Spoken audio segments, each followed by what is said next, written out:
morning. We'd like to welcome you to our 11 a.m. session, Kitchen 101. With us today, we have Miss Jennifer Trufan. She is a county extension agent in Wilbarger County. She's going to share with you guys some tips and ways that you can better prepare for events and kitchen needs in dorms, as well as tips that you can even use at home for simple meals and quick things you need on the go. Also, for those of you that have participated during these sessions, you probably have heard this a number of times, but over in the chat, I have popped a check-in sheet link. If you can please sign in for today's session, that will enter you into a drawing. We have some pretty cool gifts and items that we're giving away this time.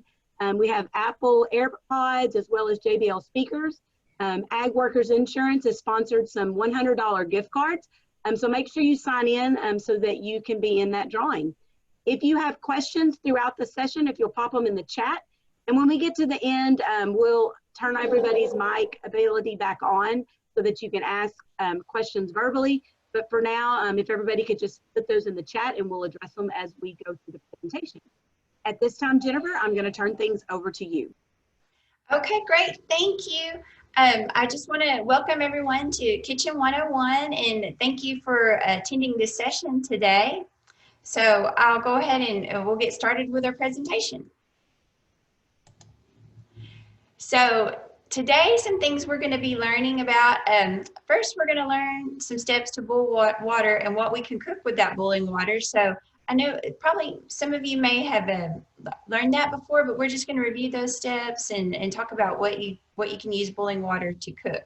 We're also going to learn to recognize some various cooking utensils. We're going to talk about a dorm room kitchen and cooking supplies you might need if maybe you're fixing to go to college, you're moving in dorm room. We're going to talk about some general food safety in the kitchen and if you're cooking in your dorm room. And then finally, we're going to learn how to prepare a few microwave mug recipes. So we'll start off with how to boil water. There are some simple steps to boiling water, but you must be cautious because boiling water can cause severe burns. So just please remember that. So if you've never boiled water before, the first step is you just put some water in a pan or a pot. Make sure you don't fill it to the top or the water will overflow and splash out when it starts boiling. So you want to place the pan with your water in it over the stovetop on a burner and turn the burner on a high setting. Let the water come to a full rolling boil, and that's when the bubbles are rapidly on the surface.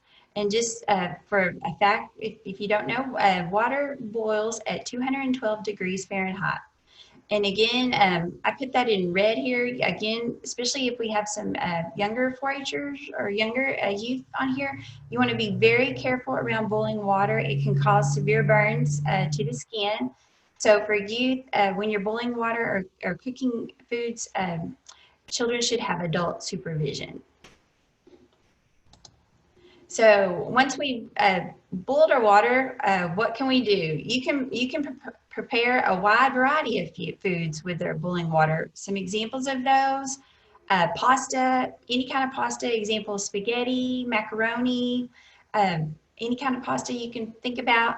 Ramen noodles. I know, if you're going to college, that seems to be a staple food of college students, ramen noodles.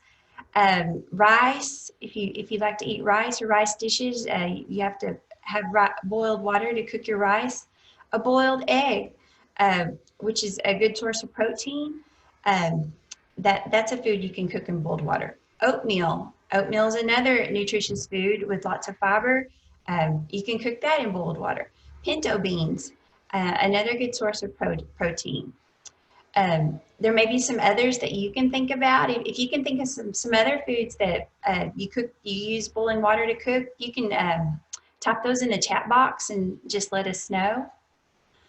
So next, after you boiled water, now we're going to talk about cooking utensils, some utensils you might need to cook with. I have a whole variety of things listed on the next few slides. So The first one up here, if you can see the slide, that's an apple core, and it's a tool that has a circular cutting edge that is forced down into the apple, allowing the apple to remain whole so that you can easily slice it into sections for eating. Or if you want to bake the whole apple, you can use the apple core to core out the apple. And it's a tool used to extract the core from the apple without cutting the apple into sections, and then you can individually cut up your apple. The next one is an apple slicer, and this professional quality tool is you press down over the apple to make 8 uniform slices, and it removes the core as well. Some other things on here, there's barbecue tongs. Those are those long tongs that you may use to grip or turn food while cooking, especially if you may be barbecuing or cooking out on the grill. A barbecue spatula, again, that's a utensil with a long handle, flat bottom, used to turn the food while cooking. A can opener, now this is a hand can opener. I know a lot of us may have the automatic can openers, but that's just a handheld device, and it's used to cut cans open. A butter knife, it's a blunt knife used for cutting or spreading butter and other similar spreads. A chef's knife is a large knife with a wide blade, generally considered an all-purpose knife that can be used for cutting and dicing. A chopper, that's a utensil that's used to cut food into smaller appliances, and there's manual choppers, and then there's a lot of automatic choppers out there as well. On our next slide, we have chopsticks. If you've ever eaten maybe Chinese food or gotten Chinese takeout, they may give you some chopsticks. And that's a pair of slender sticks made especially of wood or ivory, and they're held between the thumb and the fingers, and it's used as an eating utensil in Asian countries and restaurants serving Asian food. Cookie cutters, that's a template that you can use to cut out cookies or biscuits from rolled dough. A decorative slicer with a ripple, that's a utensil used to cut food that leaves a rippled edge. A decorated slicer, this one has a V. It's a utensil used to cut food and it leaves it in a V shape. The next thing we have is an egg separator. That's a spoon-shaped utensil, and it has a hole in the bottom, and it's used to separate the white from the yolk of the egg. Next is an egg slicer. That's a kitchen tool with a slatted egg-shaped hollow on the bottom and a hinge top consisting of 10 fine steel wires. When the upper portion is brought down into a hard-cooked egg sitting in the base, it cuts the egg into even slices. So we talked about that boiled egg a while ago that we could cook in our boiling water. You could always use an egg slicer to cut that up and maybe add it to salad or some other sort of recipe. An egg timer is a small hourglass or clockwork timing device used to time boiling of an egg. It's usually capable of timing intervals of 3 to 5 minutes. So that's just like what some of you may have seen, like an hourglass timer. A flour sifter, that's a utensil used to incorporate air into our flour and our other dry ingredients. Next on our slide, so here we have a garlic press, and that's a press used for extracting juice from garlic. A grater is a device with sharp edges that you may use it for shredding or grating cheese. So a lot of people have used a grater to grate cheese. A grill brush is a brush with a long handle, and that's used to clean a grill. So you know, it's summer, a lot of us may be barbecuing or cooking out, or your parents may be barbecuing or cooking out. A grill brush is a good thing to have because you can clean your barbecue grill with it. The next thing on our slide is a gripper. That's a small rubbery circle, and that's used for opening jars. Like maybe you've ever had a jar of pickles or something that's really tough to open. You could use a jar gripper to open that. An ice cream scoop. That's a utensil used to remove ice cream from the carton. Ice cream scoops come in several styles and sizes, and They're also good for, helping you maybe scoop out or measure out portions of certain kinds of food. A kitchen fork, that's a utensil used to lift or turn small food. A liquid measuring cup. Now there is a difference between liquid and dry measuring cups. Some of you may have learned this in your 4-H food project or with the 4-H food challenge. But the liquid measuring cups, those are cups that come in clear plastic or glass with a quarter head space, so liquid can be carried without spilling, or they typically have a pouring spout as well. The measuring, what I call the dry measuring cups, those are cups that can be used to measure dry or solid ingredients. They usually come in a set of 4 nesting cups. There's a quarter cup, a third cup, half cup, and 1 cup. Next, we have our measuring spoons, and those are spoons that are used to measure small amounts of dry or liquid ingredients. This next thing here, that's a meat tenderizer. That's a hammer or paddle type utensil that comes in metal or wood. Make them in different sizes or shapes. They can be large or small, and they can have horizontal or vertical handles. They can be round, square, or even mallet shaped. And you use those like to tenderize steak or just make cuts of meat more tender. A melon baller, again, some of you may recognize a lot of these from if you had a food challenge supply box in the Food and Nutrition Project. That's a small bowl-shaped tool used to cut round or oval-shaped pieces of melon. Next, we have a set of mixing bowls here. A large, the mixing bowls, those are large bowls made of pottery, glass, metal, or plastic, and are used to mix ingredients. And of course, they come in a variety of sizes. This particular next picture is a chopper, but it's a device with blades that chops nuts into smaller pieces. A paring knife. Many of us are familiar with a paring knife, and that's a knife that is smaller or shorter, and it's usually used for our more delicate cutting jobs. Pasta measure.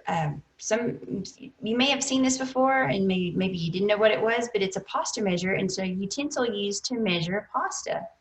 And then beside that, or right below it, we have the pasta server, and it's a utensil used to serve pasta. So maybe you cook some spaghetti in your boiling water, and you could use a pasta server to help dish out that spaghetti. Next, we have a pastry blender, and that's a mixing utensil used to cut flour and shortening when making pastry or biscuits. If you've ever made homemade biscuits, you may have used a pastry blender. Then we have a pastry brush. That's a small type of brush used to spread butter or spices over food. We have a pie and cake server. That's a utensil which has a triangular shaped bottom with a handle, and it's used to serve cake or pie. Next, we have a pizza cutter, and many of you may be familiar with a pizza cutter. If you've ever cooked a pizza at home, even a frozen pizza, you may have had to use a pizza cutter to cut it up. That's a utensil consisting of a wheel with a sharpened blade, and of course we use it to cut our pizza. Potato masher, that's the next one on the list. That's a tool used to crush food, usually after cooking it, so it forms a soft mass. So if we boiled our potatoes, that was another one I don't think I had on the list. You could boil potatoes in boiling water, and after you drain them, you can use a potato masher to mash them up and make mashed potatoes. A rolling pin, that's a cylinder that may be used, it may or may not have small handles on it, and it's used to roll dough like for pie crust, biscuits, cookies, or pizza. Our rubber spatulas, those are flexible utensils used to remove food from spoons or the sides of a bowl or in a pan. A scraper, that's a kind of, my picture is kind of small at the bottom of the slide, but it's a plastic utensil used to scrape food from the bowl. Next here we have a serving fork. That's a large type of fork used to serve the food, and we have a serving spoon, and again it's a large type of spoon used to serve our food. A slicing knife, that's a knife with a long, narrow, flexible blade that may or may not be serrated. A soup spoon, a spoon with a rounded bowl for eating soup. Here we have a set of strainers. That's a bowl type item with holes in it. It's used to separate the liquids from the solid food. A tart press, many of us we may not have seen a tart press before. It's used a lot in baking pastries. It's a type of press used to shape or mold pastry. A candy thermometer. If you've ever made candy from scratch, you may have used a candy thermometer, and it's also known as a sugar thermometer, and it's a thermometer used to measure the temperature and the stages of cooking a sugar solution. A meat thermometer, that's a thermometer used to measure the internal temperature of meat, especially roasts, steaks, or other cooked foods. The degree of doneness of your meat, like we think about steak, some people may order steak like medium rare, well done, medium. You can use a meat thermometer to kind of test where you are in the doneness stage of your steak when you're cooking a steak. Tongs, that's an instrument with movable arms that are joined at one end. They're used for picking up and holding things. A turner, that's a kitchen utensil with a long handle and a broad flat edge used for lifting and turning fried foods, biscuits, or cookies. Again, we talked about several kinds of knives. Here we have a utility knife. That's a knife that has a long, narrow blade and it's generally used for cutting. A vegetable peeler. That's a utensil used to peel the skin from vegetables. So again, like we were talking about cooking potatoes, if you've ever peeled potatoes, you may have used a vegetable peeler. It's good for removing the peel from the skin. And a wire whisk. That's a utensil used to beat and blend ingredients of food, especially egg white mixtures. In the recipe demonstration video you're going to see today, for one of the recipes I did use a whisk, so you will see that as well. Okay, we talked about all kinds of kitchen utensils. Now we're going to talk, for those of you who may be going to college soon, we're going to talk about some supplies you might take with you for your dorm room kitchen. And maybe college is still a few years away, but you'll just have a little bit of pre-knowledge before you go, just to be a little better prepared. So before you pack anything for your dorm room kitchen, you want to first check with your university about their dorm room supply list. See what the university allows, and does not allow. That's especially including the small appliances. Now, some supplies that you might bring with you for your dorm room kitchen or cooking in your dorm room: a microwave safe dish. You may want to have a few of those. That could include microwave safe plates, bowls, or mugs. A knife and a cutting board. Measuring cups and spoons, and we saw some pictures of those on our cooking utensil slides. A can opener. That is a very important supply you might need for a dorm, because more than likely you might want to open a can of soup or some sort of canned item. So that hand can opener, like we talked about in the cooking utensil slide, that's a good utensil to have for your dorm room. Containers for storage. Those could be zip-top plastic bags, sturdy plastic containers with lids. So those containers for storage are very important. Those sturdy plastic containers with lids, those could be good for storing your food items in, your dry goods, and it keeps any unwanted pest out of your foods too, especially if they have a lid. You would want to include maybe a few of those cooking utensils, like we talked about in our cooking utensils slides, and some forks and spoons. Also, you want to have something to wash your dishes with. More than likely, you're going to have to wash those dishes by hand. So, like one of those dish wands they sell are good. A sponge and some dish soap. Those are also good supplies to have for your dorm room kitchen. Some small appliances for your dorm room, if allowed, that you might bring: a microwave oven for cooking foods. In like our microwave mug recipes I'm going to show you today, you would need a microwave oven for cooking those. A mini refrigerator, that's to keep your foods refrigerated and keep them from perishing. And a blender. A blender is a good appliance for college students to have. It's good for making smoothies and helping mix foods. But again, it's always important to check with your university if you're about to go to college, or maybe college is a year or two off.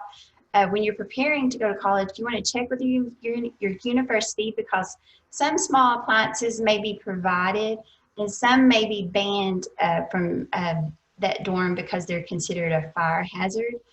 I know some dorms provide one microwave oven and one mini refrigerator per dorm room. So if you have a roommate in your dorm, you know, you may have to share that microwave oven and that mini refrigerator. So again, it's always just good to check with the housing department in your university to see what is allowed and not allowed. Next, when it comes to cooking at home or cooking in the dorm, you want to maybe have some pantry staple items on hand. Pantry staples, those include foods that have numerous uses. Maybe if you're at home, maybe you're at home for the summer and you're helping your parents out, you can help keep track of the pantry staple items that you have on hand in your kitchen. If you're moving into the dorm soon, they are good to keep on hand because they have varied uses. And from the list, you can see some examples. Bread. It's always good to have a loaf of bread. You can make a sandwich on the go. Of course, peanut butter. If you're not allergic to peanut butter, that's a good staple item. Again, a good source of protein. And, you know, with peanut butter and bread, maybe even a little jelly, you could make a good quick meal on the go. Pasta and pasta sauce. Some grains, examples of those may be rice and oatmeal. Canned veggies and canned fruit. Again, your canned veggies and your canned fruit, they're canned, so they'll last a longer amount of time. Canned soups. You know, maybe look for like reduced sodium canned soups for a healthier option. Canned tuna or canned chicken, again, are good sources of protein and easy to include in quick and easy recipes. Olive oil is a good pantry staple item. In my little recipes that I'm going to be demonstrating today, they do include some olive oil in a couple of those. Flour is a good pantry staple item as well. The recipes I'm going to demonstrate, they include a little bit of flour as well. And then your spices and your seasonings, some general examples: salt, pepper, Italian seasoning. That's a good general one to have. And typically you can find a container of Italian seasoning for $1 or maybe even under $1. So it's a cheap, inexpensive one to have around as well. For those of you who may be moving in the dorm soon, when moving in the dorm, some reminders. You may have limited access to a grocery store, depending on the area or the town where your dorm may be. You know, maybe you're taking your car, or maybe you're not. Maybe you're just going to depend on some form of public or campus transportation. So a convenience store may be the closest thing to you. So you may have limited access to certain types of food. So just keep that in mind. You may have limited storage space. Some dorms are small. You may have to share with a roommate. So again, those small plastic tubs with lids, or they make those plastic drawer sets. Those may be helpful for storing your non-perishable foods. As college students, you may have a limited budget. As we know, 4-H gave out a lot of scholarships last night, which that was fantastic. But college can be expensive, so you may not have a big budget. So you want to shop wisely, maybe even use coupons, look for items on sale. This can be very helpful. Also, maybe you're at home for the summer and you're helping your parents out with their grocery lists, letting them know when you may be running out of a food item at home. You know, that budget is a good thing to keep in mind. It can be helpful if you're helping your parents with grocery shopping also. Here's some general easy food preparation ideas. Whether you're at home this summer or you're in a dorm, these are some easy things that you can make. And again, if you're for our younger youth at home, if you're preparing foods, you want to always have adult supervision. But some of those are scrambled eggs in a microwave. That's very simple. You just want to beat one or more eggs in a microwavable mug or bowl. Maybe add a little salt and pepper in there, and then heat in the microwave for about, you want to heat it in 30-second bursts. And you want to stir it each time. After each 30 seconds, stir it until the egg is cooked through. A breakfast parfait. Parfaits are a quick, easy food item to prepare, and they're easy for when you're on, you can take them on the go. For breakfast parfaits, you could add granola or oatmeal, fruit, yogurt. Those are just some of the items that you can add in your breakfast parfait and take it on the go. Meals in a mug, some examples. I'm going to have a demonstration video in just a minute. The examples I'm going to demonstrate are a microwave quiche, a microwave pizza, and a microwave brownie. But there's lots of microwave in a mug recipes out there. Steamed veggies, you can use a microwave steam bowl. Some of those bowls have a plastic lid with a vent atop. You can use those for steaming vegetables. You just add a little water, and it's pretty simple to steam veggies in the microwave. Many times in the frozen food section, you can buy just a small quantity of steamed vegetables in a microwave steamable safe bag, and those are easy for preparing as well. Popcorn, of course, the less butter is a healthier option, but you can always prepare popcorn in a microwave, and it may be a good snack or on-the-go snack.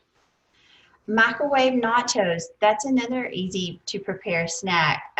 For microwave nachos, maybe you prepared nachos in the microwave before, but one of the things they advise when preparing nachos in the microwave, you put your chips on a microwave safe plate, heat them for about 30 to 60 seconds so that they stay crisp. Then top them with the cheese.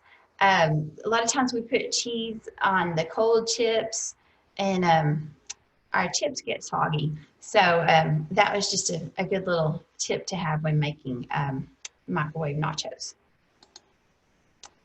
We always want to remember, whether we're cooking at home, maybe we're helping our parents or grandparents prepare food, or we're moving into our dorm or apartment soon, we always want to remember to practice food safety. So some tips for practicing food safety: we want to keep our kitchen cooking area clean. We want to have clean cooking surfaces and a clean preparation area. That's even if you have just a small little area to prepare foods in the dorm. You want to make sure that area is clean. We don't want to attract any mice or bugs by leaving scraps of food around. Again, we want to use clean utensils, clean dishes, clean pans to cook with. After cooking, we always want to remember to clean up after ourselves. Again, sweep up any stray crumbs or food particles. Maybe, some crumbs or food particles have fallen on the floor, so we want to make sure we sweep those up. when we're preparing foods, to be safe, we always want to remember to check our expiration dates on our foods. So make sure we're not using any of our ingredients, any milk or eggs or anything like that that may have expired. When we're getting foods out of the refrigerator or storing foods in the refrigerator, we want to keep our refrigerator clean. Wipe up any spills that may have happened in the refrigerator. Another little tip is you can add a box of baking soda in the refrigerator to help absorb any smells. So maybe you're taking your refrigerator to your dorm room when you go off to college. You may want to just add a little box of baking soda in there to help absorb those smells. So again, we want to keep our refrigerator clean. If we're home this summer, those are some food safety tips that we can practice around the home as well. Some more safety tips. We want to, again, cook our foods thoroughly to proper internal cooking temperatures. We want to store our foods properly. An example of that is if we have some foods we prepared or bought, if we have any leftovers, we want to refrigerate our leftovers promptly. And I do have some handouts on refrigerator storage and cooking temperatures and cooking terms for y'all, and we'll make sure to get those to you as well. Okay, now it's time for I'm going to show a food demonstration video, and I'll be demonstrating 3 recipes on the video. So hopefully we can get that to play and it won't lag for y'all, and hopefully you can hear the sound on the video too.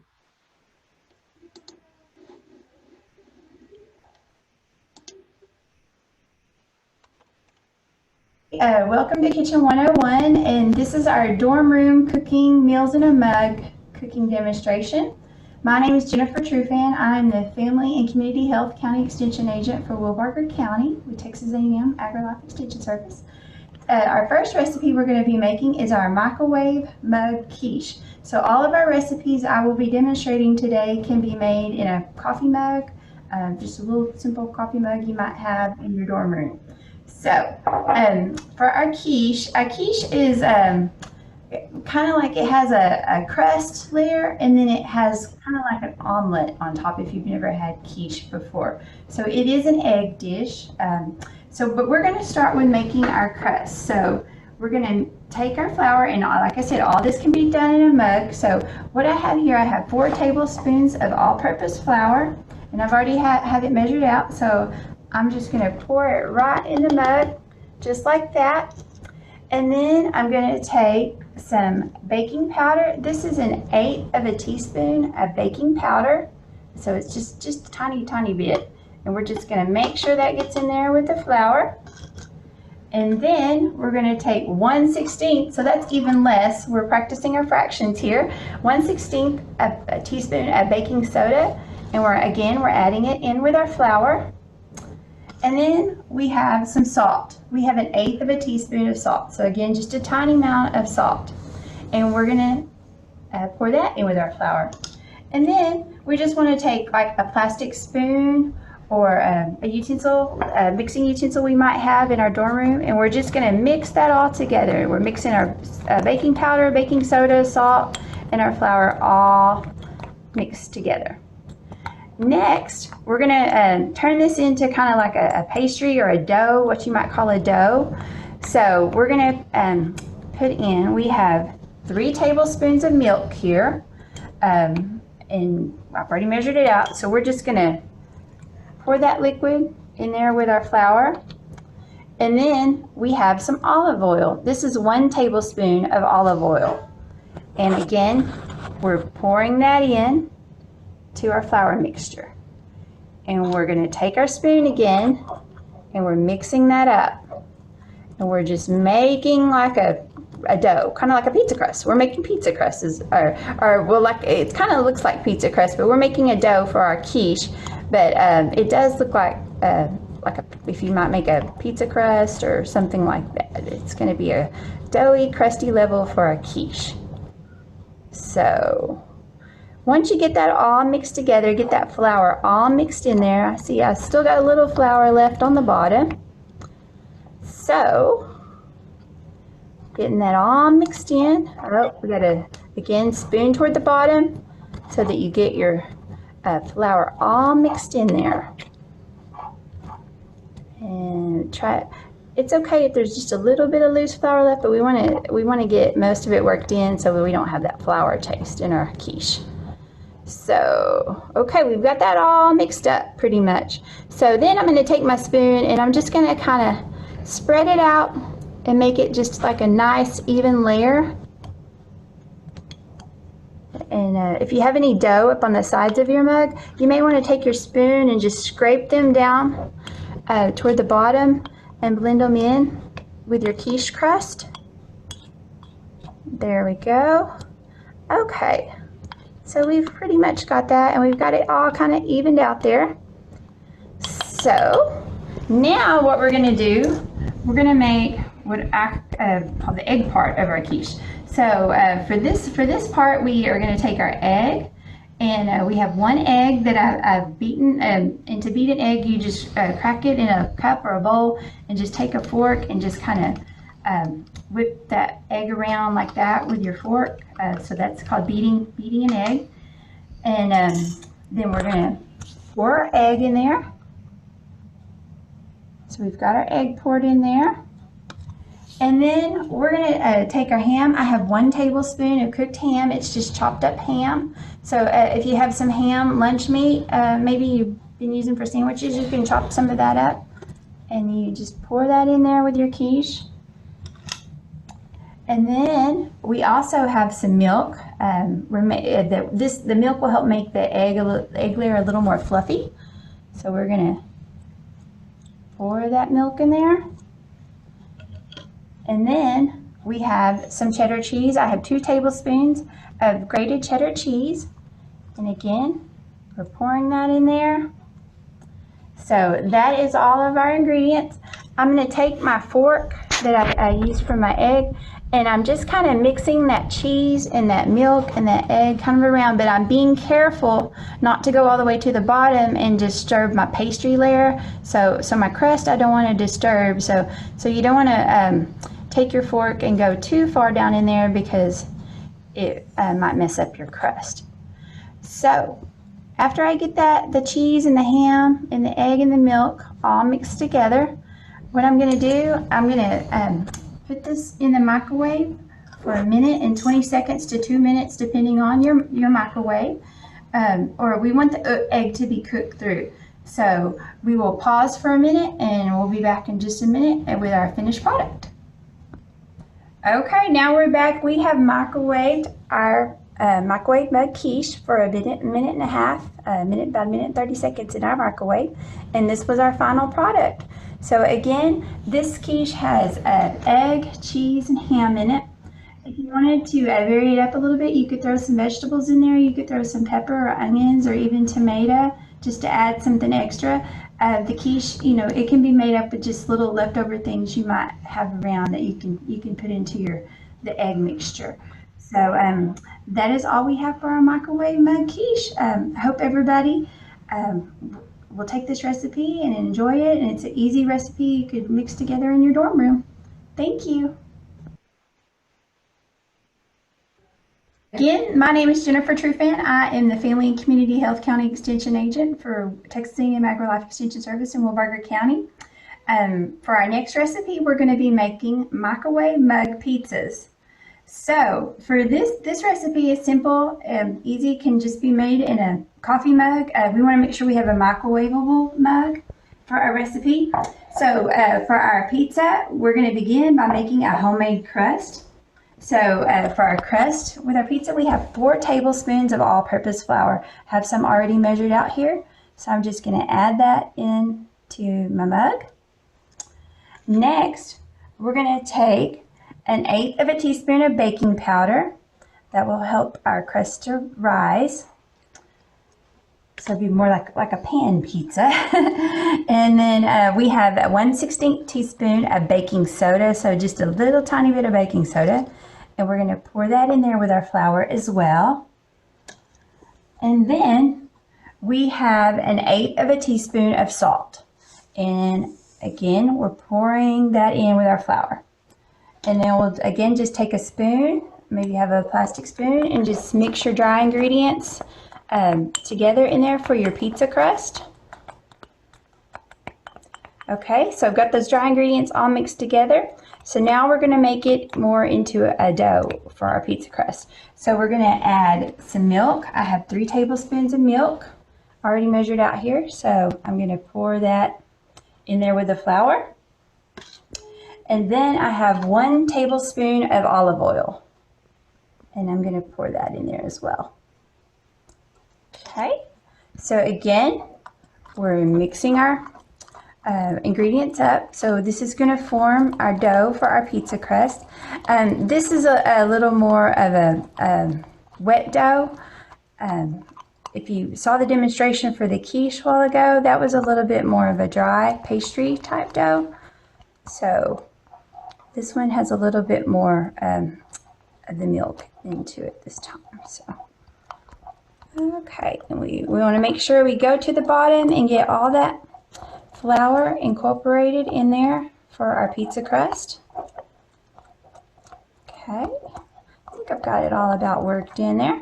So now again, we're gonna, if we have any dough that has worked its way up onto the side, we're gonna kind of take our spoon and push it down. And again, just try to even it out to try to make a nice even little layer of pizza dough. So there we go. Okay. We've got that. So now we're going to start with our toppings for our pizza. So we have some marinara sauce. Here I have about a tablespoon of marinara pizza sauce, spaghetti sauce, marinara sauce, whatever you want to call it. And we're going to just pour that in there. And you can take your mug or you can take a spoon too and just kind of even it around in there. There we go. And get that all over the top of our pizza crust. There we go. Okay, we've got that in there. And our next ingredient is our cheese. So I have here about a generous tablespoon of some shredded mozzarella cheese. So I'm just going to take my hands and just sprinkle that down in there. There we go. We've got our cheese topping. And then we have some pepperonis. Now you can use mini pepperonis or we have whole size pepperonis. And we're just, we're making pepperoni pizza. Now, if you could just make cheese pizza with this recipe, or if you wanted to make veggie pizza or like supreme pizza, you could throw in some onions, some chopped onions, or some bell pepper for your toppings as well.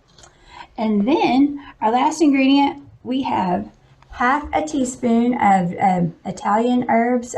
You may see it in the seasoning section as Italian seasoning. So that's all we're using. And it's usually got a little bit of oregano and basil, some other things in there. So we're just going to sprinkle that around on top. There we go. And you can use more or less herbs. And so that's what our pizza looks like. So again, we're going to go put it in our microwave for 1 minute and 20 seconds to 2 minutes. And we will return in just a minute with our finished product. Okay, we are back again with our microwave mug pizza. And we have microwaved it for 1 minute and 30 seconds in our microwave. And this is our finished product. We got a nice bubbly hot pepperoni pizza with some bubbly cheese on there and our Italian seasonings. And we have a homemade pizza crust there at the bottom of our pizza as well. So thank you again for being with us, and I hope everyone will get to try our microwave mug pizza. Thank you. So we have our dessert. We've saved the best recipe, I think, for last. Everybody seems to like brownies. So this is just a simple 3-ingredient recipe. So you can see here I have all the ingredients that I need. And again, it can just be made in a simple microwavable coffee mug. So what we have here, we have a 1/4 cup plus 1 tablespoon of hazelnut spread. So some of you may be familiar with hazelnut spread. Some people eat it on sandwiches and so forth. So I've got some here all measured out. So I'm just going to be pouring that down in my mug. It's kind of thick like peanut butter. And sometimes it likes to stick to the sides of the mug as well. So there we go. Okay, I've got a little bit more in there. Get that all out of there. Okay, now we've got our hazelnut spread down in there. So we've got that in our mug. Next, I have one egg that I've taken a whisk and I've gently beat the egg just a little bit. So I'm going to pour that one egg in there with my hazelnut spread. So now I'm going to take my whisk and I'm going to mix that together. So we're getting the we've got the hazelnut spread in there and the egg, and we're just mixing it together. And that hazelnut spread's going to thin out just a little bit with that egg in there, so it's a little bit easier to stir. It's not quite so thick. So we're just going to mix that up a little bit, get that egg worked in there pretty good. Okay, the next thing we're going to do is we're going to take 2 tablespoons of flour. So I've got that right here all measured out here. So I'm going to add my 2 tablespoons of flour again in there with my egg and my hazelnut spread. And now we're mixing it together, and it's becoming more like a batter, like a brownie batter. So this recipe is it's got a good chocolatey flavor, and it would be good if you had some ice cream to go along with it. But it's just a quick, easy little dessert recipe that you can make in your dorm room. Get that out of my whisk, and I'm gonna, work that out there, maybe. There we go. I got most of that out of there. I'll put some of that in there. Okay, now I'll take my spoon and finish mixing all that flour in there. Just want to get that flour worked in, just like when you're maybe making a cake or a brownie recipe at home. We would want to get all the flour worked in. Okay, I think we've got it all pretty much worked in there now. So now all we do is we're going to put this one in the microwave, but we're only going to put this one in the microwave for about 45 seconds to a minute. So this is a very quick cooking recipe in our microwave. So I'm going to put this in the microwave for about 1 minute, and we'll be right back with you. Okay, we're back again, and we have our final recipe that we made today, and it was the microwave mug brownie with the hazelnut spread. It's simple 3 ingredients. It had egg, hazelnut spread, and some flour in there, and we mixed those all together, and it just made a little brownie treat in a mug that would go great with some vanilla ice cream. If you had any vanilla ice cream, you could serve it with that and have yourself a nice little dorm room snack. Again, I want to thank everyone for being with us today for our Meals in a Mug dorm room recipe demonstrations. Thank you.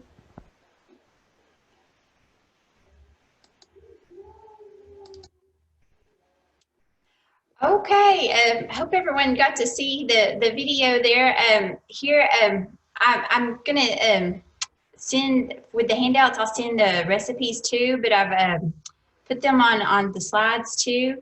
This was the microwave mug quiche recipe, and as you can see, it had a lot of those pantry staple items in it I was talking about, like the flour, the olive oil, some things like that. So the next slide is the microwave mug pizza recipe. And again, a lot of those recipes for the start with a base of flour, the baking powder, baking soda, salt, and then the olive oil and milk for the crust. And then they have a variety of ingredients from there. So again, this particular one made a pepperoni pizza, but you could use vegetables if you want to, or you could just have cheese pizza if you like. So you can make some substitutions there. The final recipe was the microwave mug brownie, and it was just a simple 3-ingredient recipe that you can mix up in a microwavable coffee mug and put it in the microwave for about a minute to cook. And you always want to, it does say here, you always want to keep a close eye on your mug while in the microwave so it doesn't overflow or cook. That's especially important when you are cooking microwave recipes with egg. Sometimes that egg will tend to expand and it could overflow. So that's just something to be aware of too. These were just some websites that I used for the information that was in the lesson today. And we'll try to get y'all this a PDF files with the recipes and some other handouts to go along with this lesson. Are there any questions?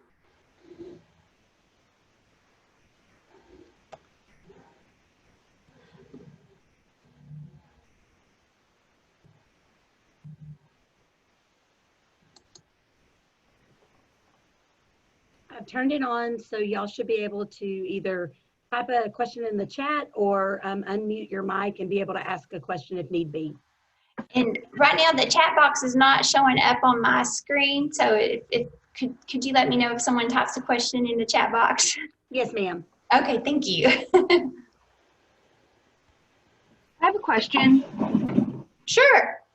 For the microwave brownies, could you replace the hazelnut spread with like chocolate peanut butter? You might could.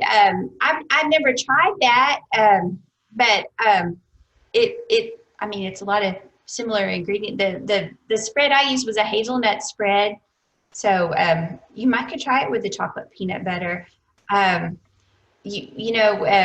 Depending on the sugar level of some of those peanut butters, you just want to watch your cooking time that it doesn't burn. But you might could try the chocolate peanut butter as well. That might be a good substitution.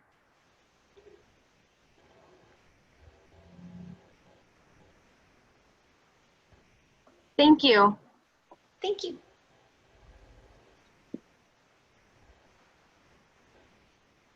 Are there any other questions?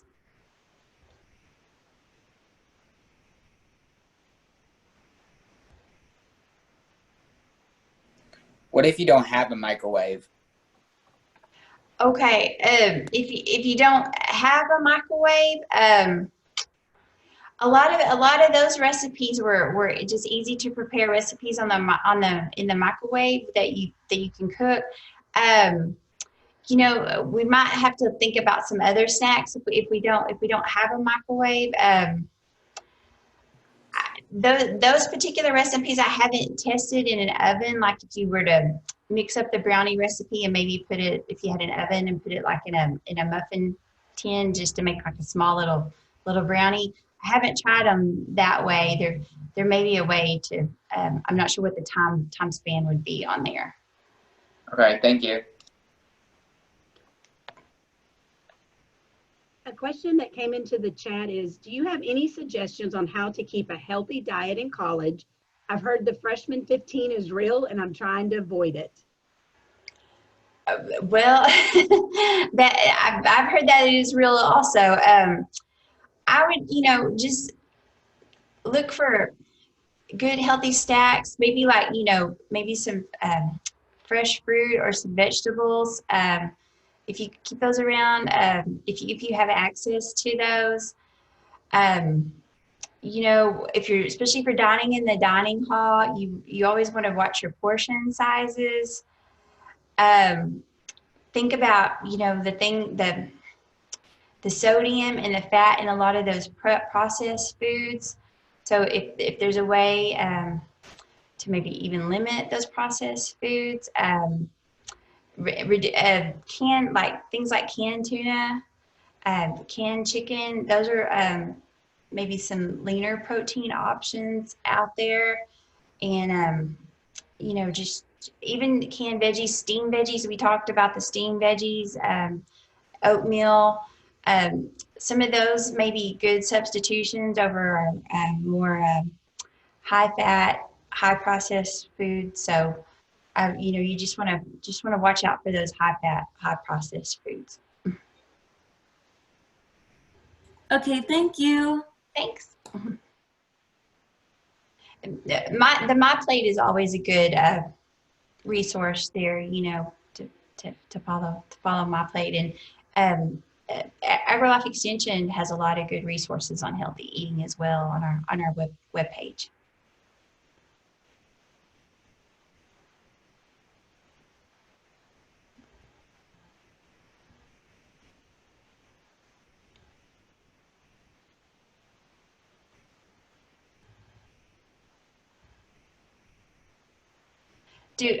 From our participants, do we have some that are about to go to college?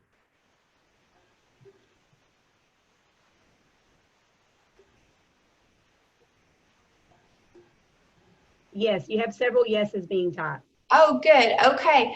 Well, have they checked to see what they're allowed to bring, or do they know if their dorm room, maybe they're moving in the dorm, if they supply like a microwave and a refrigerator, or are they going to have to bring one? Those are just some good things to be aware of when you're about to move in a dorm.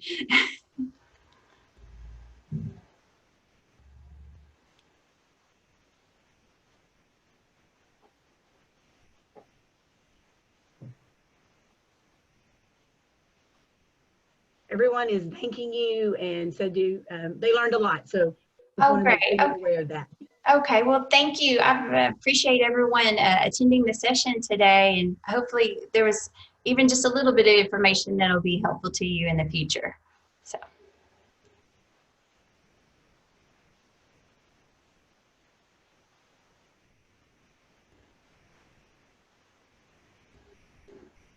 Oh, what was the website for the mug keys? We will send y'all links of all of this, either the PowerPoint or she'll send a PDF file.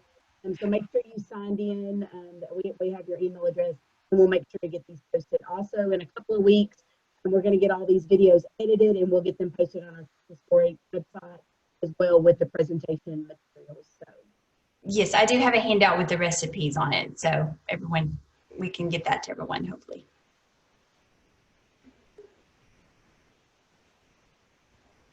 Well, everyone enjoy lunch. You've got some great ideas and things you can potentially try during lunch. And for those of you that are joining us this afternoon, we will start back at 1 o'clock with our session about the value of a personality. Thank you.